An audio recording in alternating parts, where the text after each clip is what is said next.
In the early years of the United States, the federal government faced a major challenge that tested its authority: the Whiskey Rebellion. From 1791 to 1794, farmers and distillers in western Pennsylvania and other frontier regions rose up in protest against a federal excise tax on whiskey. What began as local resistance escalated into violent clashes, prompting President George Washington to take unprecedented action. The rebellion not only set a precedent for federal authority, but also highlighted deep divisions in the young republic.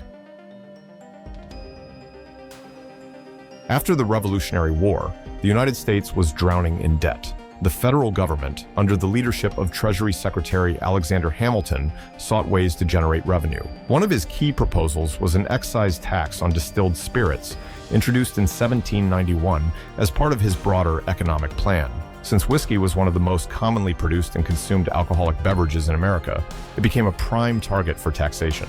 However, this tax disproportionately affected small-scale farmers in the western frontier. For many, whiskey wasn't just a drink, it was a form of currency. Due to poor transportation infrastructure, grain farmers often distilled their surplus into whiskey, which was easier to transport and trade. The tax was seen not only as a financial burden, but also as an unfair policy, favoring wealthier Eastern elites who could more easily absorb the cost.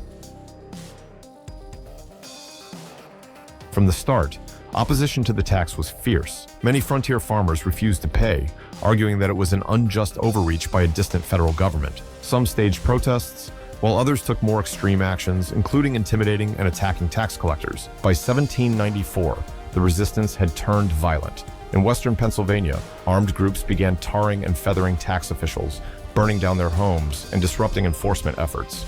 The rebellion reached its peak in July 1794, when several hundred insurgents attacked the home of tax inspector John Neville, forcing federal authorities to take action.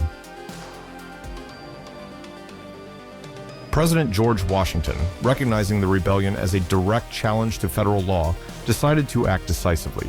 With the urging of Hamilton, he invoked the Militia Act of 1792, which allowed him to call up state militias to quell the uprising.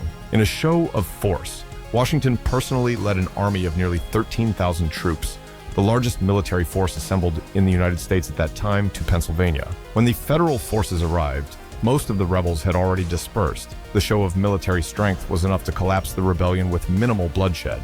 A few leaders were arrested and put on trial, though Washington later pardoned them, seeking to prevent further resentment. The swift suppression of the Whiskey Rebellion established a crucial precedent. The federal government had the power and willingness to enforce its laws. While some viewed Washington's response as necessary to maintain order, others, particularly Thomas Jefferson and his Democratic-Republican supporters, criticized it as excessive and tyrannical.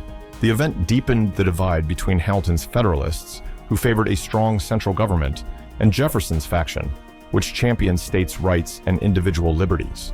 Though the whiskey tax remained in place, it continued to be a point of contention until it was repealed in 1802 under President Jefferson. However, the Whiskey Rebellion had already left a lasting impact on American history, demonstrating both the power of government authority and the persistent tension between federal control and local resistance.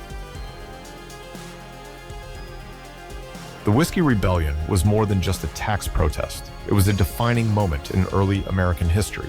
It tested the strength of the new government, highlighted economic and political divides, and set the stage for future debates over federal power. While the rebellion itself ended in failure for the rebels, its legacy endures as a reminder of the challenges faced in balancing authority, taxation, and the will of the people in a young democracy.